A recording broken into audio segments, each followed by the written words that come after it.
Salve pessoal, meu nome é Daniel Vilela e aqui começa a quarta, eu acho que a última parte dessa sequência de vídeos. Pode ser que aconteça mais uma, mas acho que eu estou encerrando por aqui. O que eu queria fazer nessa quarta parte é endereçar alguns comentários que já foram feitos nas partes anteriores, comentar de um fato muito interessante, que foi um e-mail do professor Luiz Pinguelli Rosa, que passou para diversas listas de Cop e Copetec, e fazer um fechamento para dar algumas posições. Primeiro, muitas pessoas perguntaram por que eu só falei do Caim no primeiro vídeo. Olha, eu só falei do Caim no primeiro vídeo porque a gente estava falando do primeiro trecho do texto do professor Sidney Lianza. Se tivesse ele falado de outras coisas, eu teria abordado outras questões. Mas ele falou do Caim como a primeira vitória, então eu achei por bem abordar essa. Segundo, que menos pressão na chapa do Caim não teria a ver com meritocracia, mas com dificuldades criadas para que os alunos tivessem atividades como Minerva Bots, como o Projeto Barra, como essas questões. Não estou aqui para discutir se há uma justificativa clara para ter essa questão de menos pressão e mais didática, ou se tem outra significação. Mas eu acho que eu fiz a interpretação mais direta que dá para entender. Que houve menos pressão, é menos pressão sobre o aluno, e aí a pressão é, poxa, se você está falando de didática de um lado, é do próprio professor que você está falando de pressão, o que você quer dizer com isso? Ficou ambíguo. E se fica ambíguo, eu acho que as interpretações podem acontecer plenamente. Mas tudo bem a galera discordar, não tem problema nenhum. Eu quis chamar a atenção foi um fato estranho dessas duas chapas de eleições distintas estarem se mostrando associadas.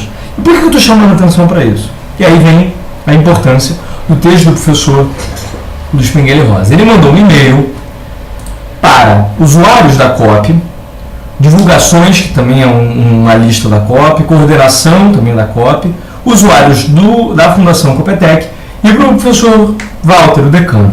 Esse e-mail, portanto, passou amplamente por aí e também veio parar em mim, encaminhado. Eu não sou dessas listas, porém. E esse e-mail é muito interessante, eu vou ler para vocês, tá? Mas vocês depois vão achar. Esse e-mail, na verdade, foi uma comunicação entre ele e o professor Marcos Freitas.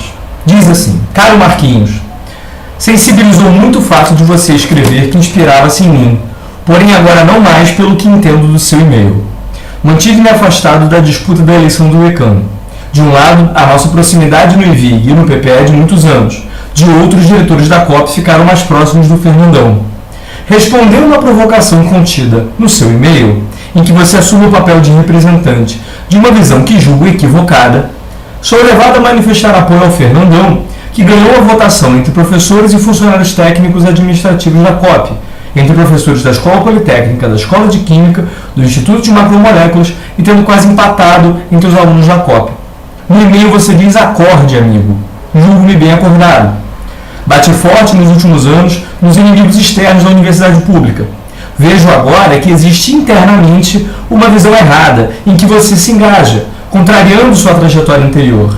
O papel da universidade é formar quadros competentes e desenvolver conhecimento com espírito crítico para lutar contra o que for julgado errado coletivamente. Essa universidade tende a ser politizada sem renegar para o segundo plano o avanço do conhecimento, pois ele é condição para entender o mundo, a sociedade e o ser humano, de modo a contribuir para melhorar as condições de vida da população. Abraço, Pinguelli. Acho que ele resumiu muito bem, ainda que eu claramente posso fazer observações sobre a visão que ele teve, mas com certeza ele bateu na cabeça do prego. Qual é a ordem de prioridades e qual é a posição da diretoria da COP, da EQ, do IMA e de muitos professores sobre essa postura que a chapa do professor Marcos Freitas está tendo. Eu acho, fazer um comentário pessoal, que no caso do professor Pinguelli e do professor Marcos Freitas, o professor Pinguelli foi professor do Marcos Freitas, né? Imagino que durante alguma pós-graduação.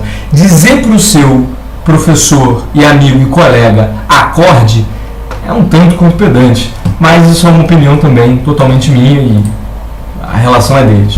O que é interessante é que, ao mandar esse e-mail para todos e expor esse contato, o professor Luiz Pinguelli também envia várias outras comunicações que foram sendo passadas entre os professores Marcos Freitas, Cláudio Mahler, Sidney Lianza, que escreveu o texto que a gente observou nos outros vídeos, e também o aluno Brenner Oliveira, que é o presidente do CAEM. E eu vou ler para vocês alguns trechinhos do que o Brenner enviou para o professor Sidney Lianza e outros. E eu acho que também o professor Marcos Freitas.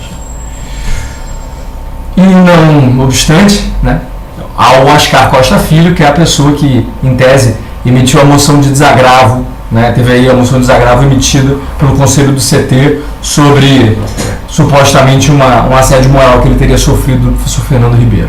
Então está todo mundo muito junto nessa questão. Ele coloca assim: boa noite, pessoal. Breno de Oliveira. Gostaria de parabenizar a todos pela campanha formidável que fizemos e ainda faremos. Nós, estudantes, batemos mais um recorde de votação, considerando a última eleição do CAEN, com 995 votos. 995 votos para a Poli não é nem 30%, tá, de aparecimento. Então os alunos não votaram massivamente para a eleição do CAEN, é bom notar. Na história do Centro de Tecnologia, um recorde que possui representatividade clara de que nós, alunos, queremos sim participar ativamente das decisões de nossa universidade, principalmente aquelas que nos atingem diretamente. Nós não queremos ser apenas consultados, nós queremos construir. E foi com esse sentimento de construção que abracei a campanha de Marcos por entender que no contexto em que vivemos no CT, o companheiro é claramente mais avançado.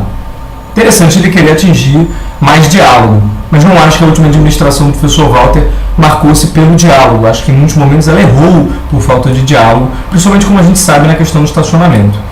Nesse sentido, continua o Brenner, gostaria de compartilhar a todos os próximos passos que o CAENG, ainda não empossado, fará.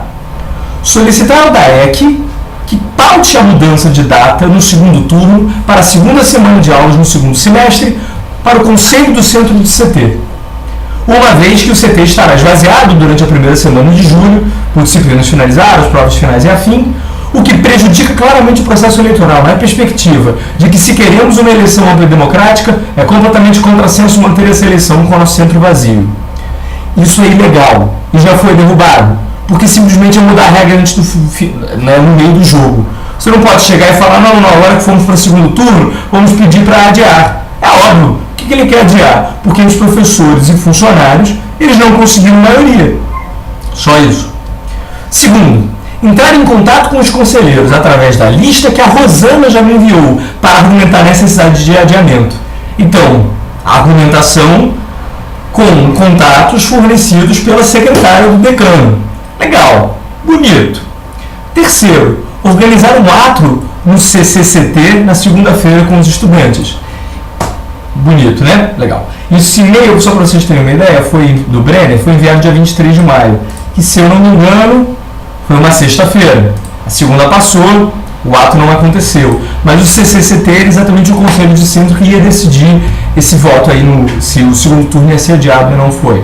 Então você vê como é que os estudantes, vocês ouviram de alguma manifestação, vocês viram alguma organização? Eu não vi. Que estudantes foram esses que ele chamou? Quarto, gravar entrevistas com a Rita, a Rosana e o Oscar, que foram assediados moralmente, e divulgar isso para toda a comunidade acadêmica, solicitar ao Marcos apoio na divulgação extra. O que isso tem a ver com proposta para decano? Perder tempo para quê com esse tipo de coisa? Porque a grande questão é que todos esses assédios morais não tem muita prova de sustentação. E há uma explicação muito razoável que eu já ouvi de várias pessoas que estavam e que não estavam no momento. Desde panfletagem muito questionável feita pelo funcionário Oscar, que é funcionário da decania e fazia parte da comissão eleitoral até 24 horas antes da eleição. Se ele fazia parte da comissão eleitoral, ele podia ter ficado de fora da panfletagem, né? Ainda mais que ele é chefia do estacionamento e estava fazendo panfletagem naquele lugar. Isso é moralmente aceitável? Eu acho meio questionável isso. Não acho muito difícil de imaginar por que se irritaria nessa situação. A Rosana foi avisada por um fiscal da comissão eleitoral no local, do lado da urna, que ela não poderia estar fazendo boca de urna, e por aí vai. Ou seja, estão querendo criar fatos, criar impressões, mas ninguém quer realmente te explicar qual é a proposta de um e de outro, porque o que interessa é difamar a chapa do professor Fernando Ribeiro. E por último, cobrar das entidades representativas da FRJ nota de repúdio ao assédio. É claro, porque se você faz a acusação e quer a albúdia, você não pode deixar por menos. Última questão que o aluno Brenner ressalta, e isso já acontece em várias outras comunicações do professor Cláudio Mahler, que também troca muitos e-mails afetuosos com o professor Marcos Freitas, mostrando mais uma vez que as duas chapas são conjuntas. O aluno Brenner escreve o seguinte: Acredito que a estratégia a ser adotada é buscar pessoas que possam, dentro da EQ e do IMA, fazer a nossa campanha e divulgar as truculências do... Aqui ele comete um ato falho. Ele quer falar o Fernando, ele fala o Marcos. As truculências do Fernando, ele quis dizer. Além do óbvio, mobilizar os apoios da COP para mobilizar os professores que seguem o cabrestão, que muitos intitularam. O cabrestão. Essa é a chapa, é assim que ela se comunica internamente, é assim que ela trabalha, é assim que ela se refere às pessoas que estão na outra. Isso é projeto de poder. E se vocês acham que eu estou exagerando, é só vocês lerem o que está escrito pelo professor Sidney Lianzo no e-mail logo abaixo, um resumo daquele texto que ele colocou no Facebook, em que ele diz: Marcos e o arco de forças que se formou deve se manter, pois está em construção um novo programa político que irá se firmar no CT e influenciar na sucessão do próximo reitor. Isso é um projeto de poder, gente. Muito claramente. Eu só posso dizer para vocês que quando eu leio esse tipo de documento de comunicação, que o professor Luiz Penguelli muito simpaticamente tornou público, eu tenho certeza que tem muito mais coisa acontecendo do que eu consigo controlar. E eu não gosto disso, porque sou eu que voto. Se você pensa parecido, questione. Talvez não vote em ninguém, mas não vai simplesmente com a galera. Não toma uma opinião que você não tem certeza de que aconteceu, não segue o boato. Vale muito mais a pena você se abster de cometer uma injustiça do que ir votando no cara só porque o outro xingou o aluno, se você não sabe as condições em que aconteceu. Assediou o funcionário, se você não sabe em que situação a coisa se deu. Só pondera um pouco o que vai acontecer no dia 3 e 4, e se você achar que os meus argumentos são bons e quiser também trocar uns e-mails, fala comigo. Você acha que o meu e-mail é na página do Facebook. Eu voto no professor Fernando Ribeiro e até mais, galera.